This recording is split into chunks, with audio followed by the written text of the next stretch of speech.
Good evening. Welcome to the March 19th Clark County Fire District 6 Board of Commissioners meeting. I'd like to call this evening's meeting to order and ask that you join me in the pledge of allegiance. Pledge allegiance to the flag of the United States of America and to the republic for which it stands, one nation, under God, indivisible, with liberty and justice for all.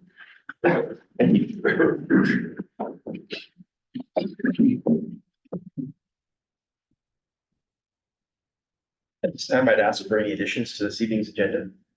None here. I need to read, approve, post as necessary the minutes of our March 5th board meeting and joint board meeting on March 14th. So move. Second. Move to second, and all those in favor? Aye. Correspondence in the packet this evening. I did see a letter from Swatch.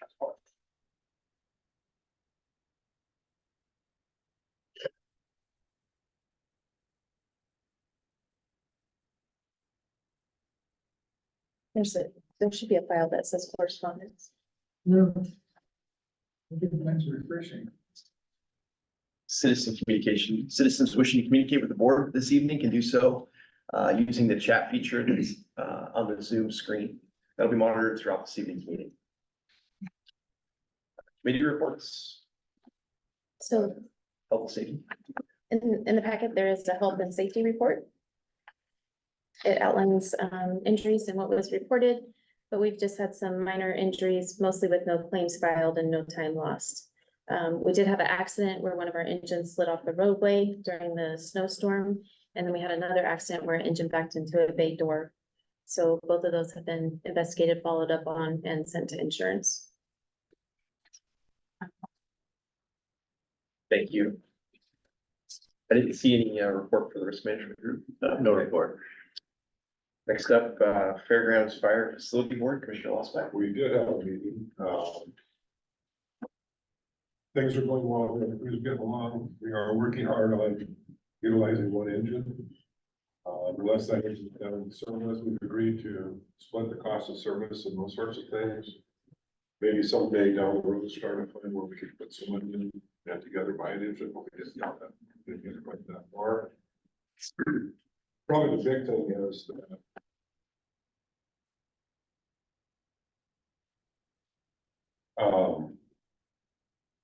when we let the sheriff's office move into some of the office space that District 6 office space, we made it clear that at some point we want those back. And I believe the chief and maybe Chief Moore are going to meet with the sheriff because they said. And so we were going to order some workout equipment, but we couldn't because we don't have any place to put it at this point. So we're going to have to work through that issue. But hopefully we can. I know that they're stressed and they want space, but we need our space back. So at some point, help me out here, Chief. At some point, I think you can try to meet with the sheriff. Correct. And go through that and see what we can't work out. But they're crammed in there, and we have the space. We need space. So anyway, besides that, it was a good meeting. They're working on insignia for the side of the engine that has both us and CCFR on it. I think we were close to make a couple of changes on it. And then they're working on signage for the end of the building, so people know it's a fire station, not just a place for stuff. So it was a pretty productive meeting, and if I missed anything, Chief, jump in there. No, the only clarification is they're doing an initial wellness equipment purchase, but not just making the full purchase until they have the room for that other stuff. Okay, great. There will be some things going in. Well, glad to hear the report with the ability to create a workout space. Consent agenda. Move for approval. Second. Moved and seconded. All those in favor? Aye. Commissioner Piper, did you want to address the schedule? Yeah, going to the calendar. What is the calendar thing? Sure. So Commissioner Lossbeck, the spring break, we have a meeting on April 2nd, which is over Washington spring break. Do you have any problems moving that to April 11th? It'd be the following Thursday, the following Thursday. So it'd be the 11th and the 15th, 11th and the 16th, right? 16th, I'm sorry. Well, but I'm gonna ask if you to move the 16th and the 17th. So if we could do the 11th and the 17th. That month, Okay. Chief, that work for you? Mhm. Sorry. And then in May 21st, can we move that to May 20th? The 21st is a B shift, Commissioner Pfeiffer can't make that. So we go Monday the 20th. Those would be the only three. Is that the week right before Memorial Day? Yes, It's okay, I believe that's Chiefs Conference. Memorial Day is the 27th, so. Get a Chiefs conference plan. It's on that calendar. I can't remember if it's the 23rd to the 25th, or if it's the 20th. It'd be in- May, The 27th is a Monday. We're talking about the 27th to 31st is the Washington. Memorial Fire Chiefs Day. Conference. Okay. Yeah, so no, so it would be, so Monday the 20th is not Memorial Day. Okay, perfect. All right, so April 2nd is now April 11th. Wait, April- wait. Oh, what? Make that a formal motion. Okay, sorry. Can I make a motion that we move April 2nd to April 11th? We move April 16 to April 17, and we move May 21 to May 20th. I'll second that. Moved and seconded, all those in favor? Aye. Aye, thank you. Thank you, guys. Now we went on to the chief's report. So February overtime total was $161,134.74. This is higher than we're used to seeing in a month-long period, but if you notice, there is a significant amount that went to training and TRT. And that's because first of the year, we tend to get the majority of our training requests, and people attended those. And then also TRT had to onboard new members. So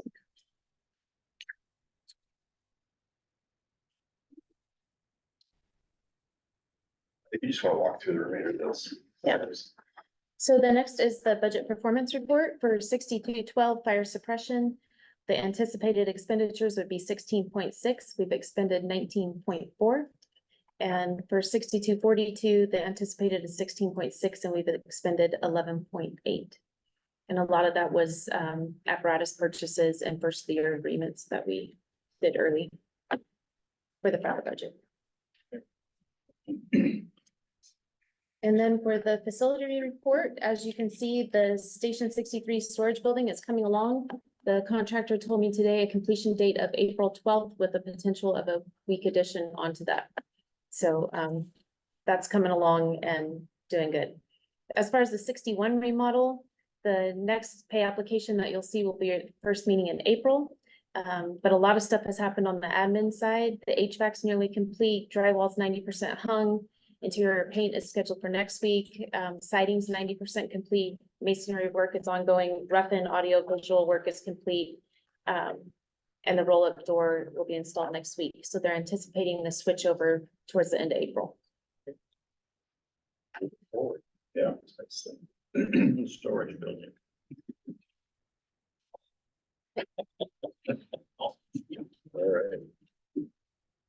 All right. Old business capital plan update? So the board asked for an update on the capital plan. The capital plan is different than the strategic plan, but the capital plan has to be in place in order for us to collect impact fees. However, we plan to build the capital plan in conjunction with the strategic plan, which will happen this summer. The county council still hasn't changed their policies to allow us to collect impact fees, so we're not in a time crunch. We're not losing impact fees or that potential right now by holding off on that plan. What we have to present the plan, what we're gonna charge. And once they approve it, we're gonna start charging, right? Yes, but they still need to change their policies to officially put in the mechanism where we can charge. So that hasn't happened yet. They agreed to do it, but they haven't done the official paperwork. I just don't want to leave any money to take. Yes, Every time the house goes up, we're losing $800. yeah, And I assume that District 3 is kind of somewhat boilerplate, so we can. it is. We have a skeleton built. The stuff that we're holding off on is if we want to look at future expansion, because it's a 20-year capital facilities plan. I just want to make sure that as soon as we can, we get that. Okay. We need the money. Thank you. That was my request. Chief. Welcome. Thank you. Moving on to new business, Ready Rebound renewal. So the past 3 years, the district has contracted with Ready Rebound. They're a firefighter service that gets our people through treatment and rehabilitated to come back to work at an accelerated schedule. So this agreement is above the 3 chiefs threshold if we want to continue it. You can see year 1 is right in the $26,000 range, year 2 is in $28,000 range, and year 3 is in $30,000. We tracked what Ready Rebound saves the district in estimating time lost and bringing employees back to work sooner. So that reduces our overtime and callback. And so in 2023, it saved us, right about 52,000, and in 2022, we saved a total of 126,000. So the program essentially pays for itself, and we'd like to keep contracting with them. That would take a motion of the board Are the members pretty happy with that? there. I'll make a motion to renew Ready Rebound. Second. Moved and seconded. All those in favor? Aye. So the next one is policy 1100. That's our facility security policy. We did an update to this policy because many public agencies within the county were getting people coming into their buildings and wanting to videotape and then post that to social media. And so we contacted legal to see how we could address that situation to protect the district while still allowing people to have their freedom of speech. So we worked on this with Brian Snur, our legal counsel. The recommended changes are from him. We also brought it to labor management, and labor had no issues with the changes. So this would be the first reading of policy 1100. So the only side of the station that we do, we have one for the public. We do the admin side. We have to come in, check in at the front, and then go back somewhere. Would that be the same for board meetings? Have somebody up front let people in, or? No, somebody it's, actually- yeah, we could open it up for board meetings, but if you open it up for board meetings, you also open it up for anybody that wants to come in. Do you know what I mean? Like, if you don't escort them back, you could get somebody that comes in that wants to do what we're trying to alleviate. So if somebody showed up for a board meeting, you have somebody there else, Yes. Yes. or if we had like a break video, want to be there in that room, that'd be okay. Yeah, yeah. Yes. Yeah. Righty, thank you. So one more reading the next meeting, right? Yes. Engine purchase. A big number, chief. I'm sorry, I forgot, I put one in your Strike it. chief's memo, but I didn't put it on the agenda, but it's a striker agreement. Okay, yeah, let's move through the striker agreement. I didn't see the memo, 1 or 3 year option there. Is that right? Yeah, so in Dropbox number 11, you'll see those 2 striker agreements. We contract with Striker to service our life packs as well as our Lucas devices. So that's an ongoing contract that we carry. They have 2 options. One is a 3-year contract where they give you a 10% reduction in cost, and the other one is an annual contract. So both of those exceed the chief's threshold and would need to know which way you want to go. What do they do? They service our life packs and service our Lucas devices, make sure all the parts are working, replace batteries, calibrate. Good business. So the options we have here are the 1, 2, 3 there. We pick one, is that? Yeah, so the first one's a 1 year at about 19,000. The second one's a 3-year contract at 40 something. I don't know off the top of my head. So if you go with a 3-year option, it gives you a 10% discount overall on the contract. And looking at the 2 options here, are they offering a 10% discount on both of them? If you look at the year 1, the 1 year one, under discounted, it shows 10% listed, and then the 3-year one shows the same. No, it's just the 10% on the 3-year. Okay. So. So the 1 year is 19 grand a year, and the 3 year is 49,000 for the 3 years. Yes.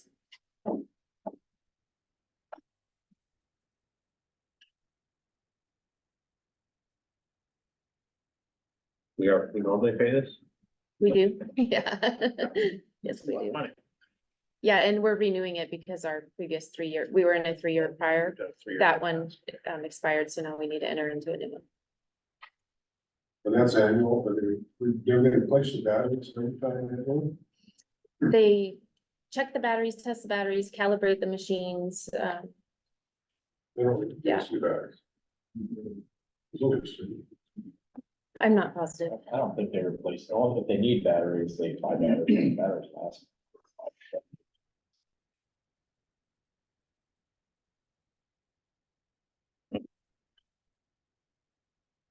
We've done a 3 year in the past. Yes, yeah, we just came out the 3 year. And we did it for that savings piece. So the best $10,000 savings. Yeah, all right, I'll make a motion to do the 3 year deal here with Stryker for 49 and change, 49,492.80. Thank you. And I'll second that. Sure. We moved and seconded. All those in favor? Aye. Thank you, gentlemen. Now on to the engine purchase. Yes. Okay. So the next one in your packet is an engine purchase. In Dropbox, you'll see the quote from Pierce. This is to get 2 pumpers delivered that are similar to our current spec. The reason why we're bringing this forward to the board today is these are 40 months out. So in order to get these in service late 2027, early 2028, we have to purchase now. We have been in staff looking at refurbish options and those kind of things, but we will need these additional engines in our fleet with that long lead time. So there's a couple options we have. If you were to purchase the engines today, which we have not budgeted that amount for the engines, but if you were to purchase them today, pay all up front, it would save the district about $300,000 on that total purchase. However, you also have the option of purchasing those engines upon final inspection, which would be that 2027, 2028 date. And if you were to do that, we calculated the savings and interest, and we would actually break even, if not be a little bit better off by paying on final inspection. So staff would recommend that we move into an agreement with Pierce for those 2 pumpers for the price of $2,573,259.45 and pay for those upon final inspection. Which is almost 40 months or just 40 under. months. Like so. So. it's And then that also holds us at that price. 30 years. Oh, it does hold this, okay. Yeah. Price. All right. So is that based off of current spec or a spec in 3 years? That's based off of our current spec, yes. The one with the black wheels, you like? Well, do they come with fun? Yeah, Many of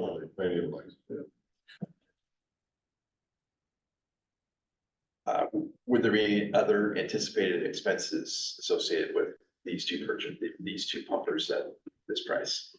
Well, they're spec'd at the current spec. You know, if there was any changes in technology or changes in things that they wanted to put on the engines, those would all be change orders that would have to be negotiated with Pierce. They're training captain gonna put new fancy hose or anything on there? We're not changing anything? I need some. No, the forklift, I'll make a motion that we, contract with Pierce for 2 pumpers to pay on, what'd you say? When we get them, We'll pay on final inspection. final inspection. I'll second that. Motion's been made and seconded. All those in favor? All right, Aye.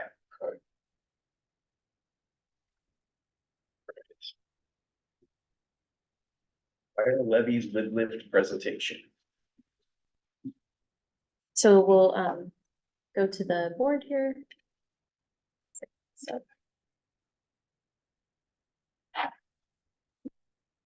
So as the board's aware, we collect taxes, and that's how we fund the fire district. We do that through a fire services levy that we can collect up to $1.50 per thousand.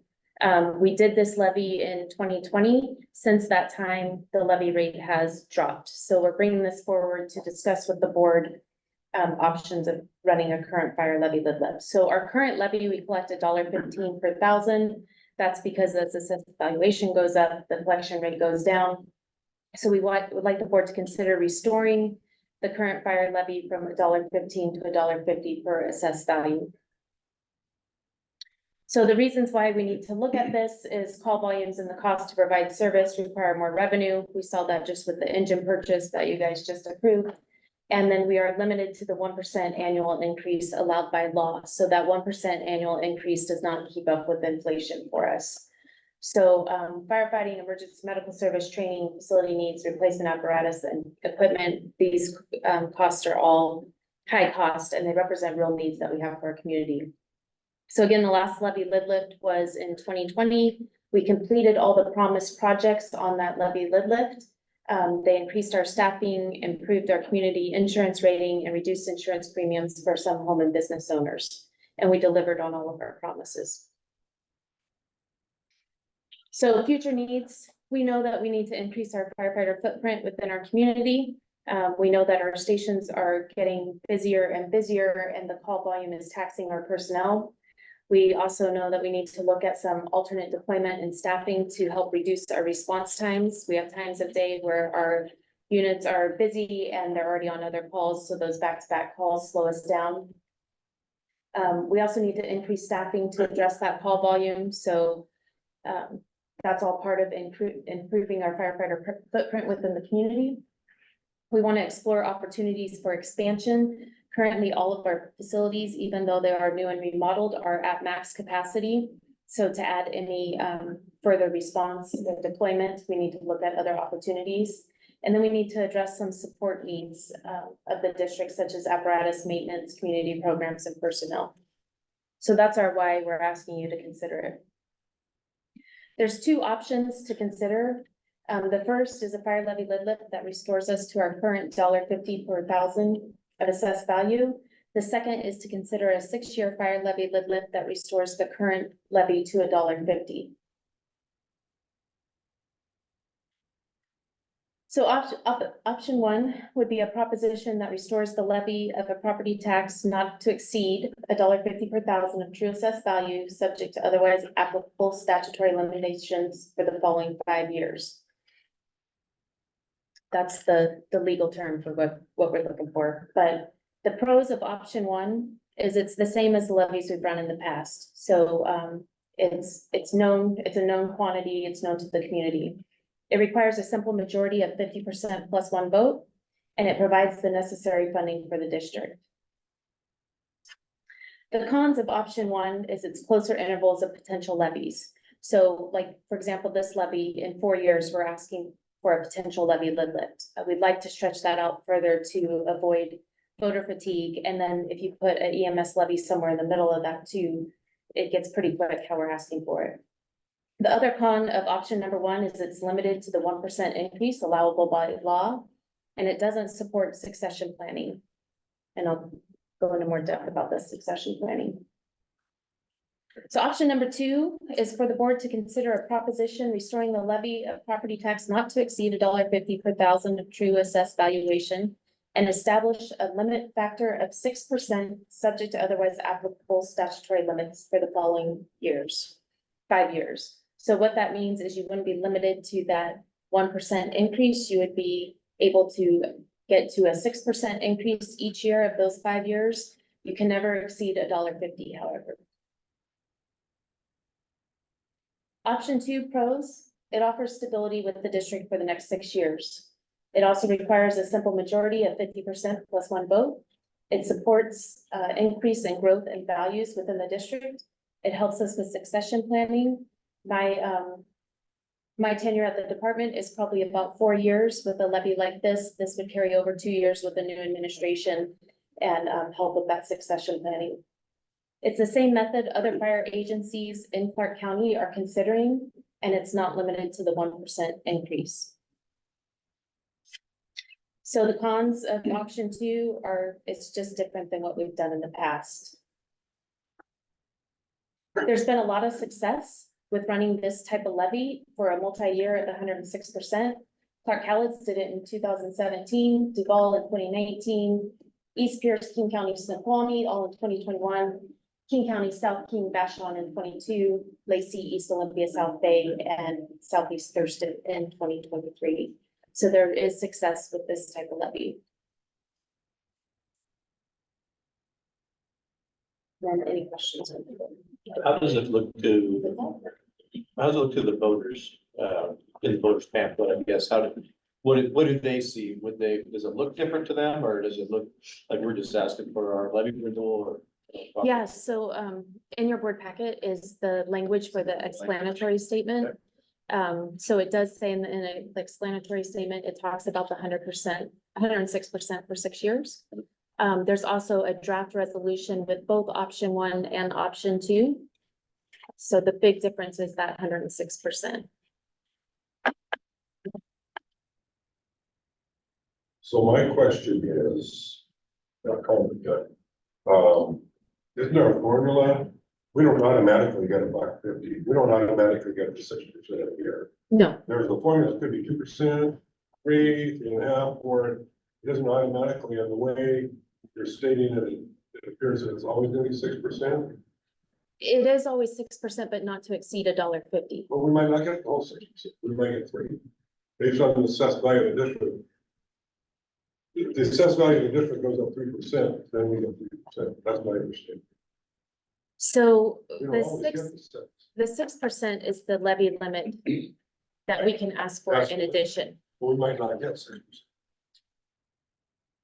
You would get 6% up to $1.50. If the assessed value of the district went up 6%. The assessed value of the district went up 3%, we're not gonna be able to get 6. I could be wrong, but that's my understanding. There's a formula that has to be figured out, and I just want to make sure if we're gonna go to the voters with this, they understand that could, you know, anywhere between 1% and 6% based on the assessed value of the district, right? In reading this explanatory, I know. you see that it says the proposition will also allow the district to keep pace with inflation by establishing an annual growth factor of 6%. I'm not sure what that. So I understand what you're saying. 6% everything. Or is it the growth factor? That I don't know. That's why I'm confused. And it's not hard to confuse me. I would just want to clarify that. We decided to do it. My other comment is, and I thought the only lid that the fire district 6 has ever not passed was the 6-year. Most people are confused. We really can tell them how much we be paying in year 4 or 5. And I will say, I was there, I will say, I don't know how it was presented to the public. I don't know if people are out knocking on doors to put up signs, or if they just assume it's going to pass. Yeah. Um, well, it never will go above the $1.50. So that's Right. the message you give is it never goes above the $1.50. Is the idea, so I guess in our current situation, right, we were at $1.50, we're now down to $1.15 in just what, 4 years? Correct. So the idea with the 6-year one is we're at $1.50. If next year we go to $1.43, we say, oh, we're back up to $1.50. And then the Correct. following year, we're down to $1.40, we say, hey, we're going up to, subject to the 6%, which I'm not necessarily tracking, but each year we just try to bump back up to the $1.50. Right. Is that right? Correct. Okay. And so had we had this in place for this levy, we wouldn't necessarily be in the situation we're in, right? We probably would have got a couple more years out of the levy. Thank you. And you're right, I think voter fatigue, often go back to the voters and ask. That's a real concern. That's a concern. And if we put together, well, I talked to Andrew for a little bit, and he was 100% on board. We got some citizens out there, I think they're gonna help, staff's on board, I understand all that. And after thinking about it, I'm willing to support it, but I'm really concerned that there could be an issue. So I guess my request would be, if we put on the primary, can we go ahead and put the 1 year $1.50 on the general, and if this passes, we pull it. If it doesn't, we can run it again, the general, does that make sense? Yes, yes, you can change it to the general, and we would draft that language. But people are gonna have a lot of questions, and we have to have, everybody has to have the same answer. But the idea is, they're gonna pass $1.50, which they've always, they've generally supported the $1.50. Correct. So our speaking point is, we're always gonna just try to stay at that $1.50, which Correct. the voters approve. And that's our main speaking point, is trying to stay at above 50. Yes. Okay. Because It also potentially helps not having to have these big 35-cent lifts too. So that's a big lift. I, Yeah. it's a little bit concerning. The other issue is people don't know that it costs us $20,000, $30,000, to put something on the ballot. Yes. So there's some savings there too. Could we, is there any way that we could tentatively promote having an ambulance available and purchasing that ambulance with some of this money, not knowing if we're actually gonna get to use it, but, So we're having Brad Osborne look for a used ambulance right now and look for a new ambulance. If we want to go with a new ambulance, I have to put that in the 2025 budget, which isn't a huge deal because the current contract for EMS District 2 is good till the end of 2025. If the board chose, we could get a used ambulance and put it in a truck bay. well, I'm just as Today. far as, I mean, whatever they vote for doesn't kick in. Yeah, And if there's something that we could be in there, wise, you know, we're working towards this, we need to purchase Yeah. one and all that stuff, and be able to go in extraordinary situations, we could respond to whatever you want to word it. But if we could put something in there on the fact that we're working towards that, part of this money will go towards purchasing and equipping an ambulance for those fires needed. Not Yes. promise it, but say we're, whatever version. I think it's in line with your explanation of enhancing service yeah. delivery. So as far as the voters ballot go, that language is kind of directed by the treasurer in the elections office, so that's kind of boilerplate, but in our public education campaigns, we can definitely address that. I think that one of the reasons that CCFR passed theirs is because they said they were gonna buy ambulances. Mhm. Well, they were gonna have the cows buy ambulances and be able to transport. I think a lot of people saw that as being attractive. Yeah, It adds value to the public. And that's value to the public. Yeah. So, and we are trying to save money, we buy a used truck. Yeah. Save money. yes, So any of those things that you can point out okay, before we send stuff out to the public. The local will probably do their own brochure. And hopefully there's some cooperation there, so we're all seeing the same thing. But we're gonna need a doorbell and put up signs, and I'll take my section, I'll do it. But I think we're gonna have to work hard. on it. I I agree. won't bet mom a steak dinner.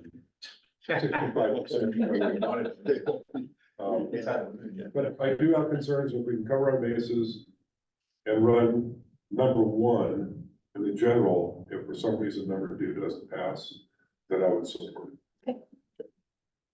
Very good.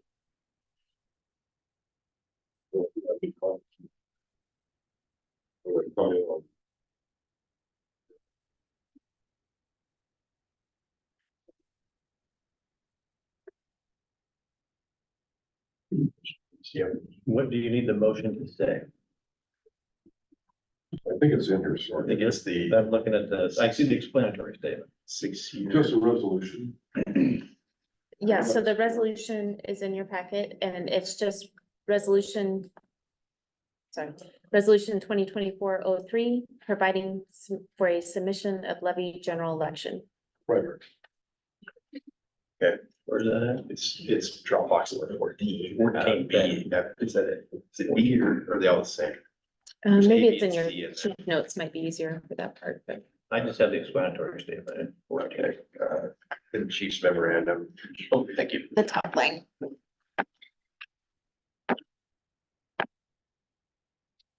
Okay, so I make a motion for resolution 2024-03 for providing a submission of levy to the general election, primary election. I will second that. Motion has been made and seconded. All those in favor? Aye. So in a couple months, we'll have to do a resolution for the general, correct, like we did last time. To have it So you guys transfer it over. Yeah. We remember doing that last.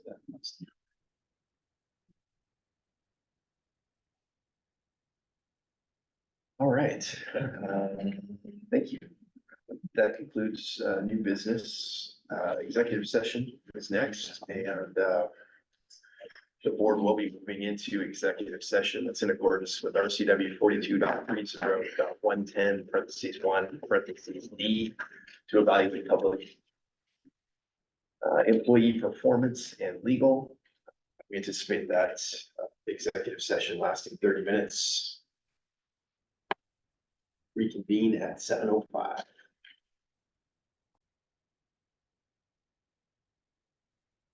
Board met in executive session, and took no action.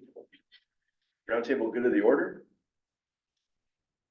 Just thank you for attending the awards banquet tonight. This is a really good turnout and I'm proud of the individuals that got awards. Yeah, very nice, well done event today. I real quickly, we've talked about Port of Ridgeville and 179 in these meetings. And just to report, we did have a meeting with them. They were quite cooperative. They're going to do everything they can to help solve some of those financial issues. I thought they worked pretty well. They were pretty straightforward about wanting to make things work. I would agree, and I appreciate you bringing that up. Thank you.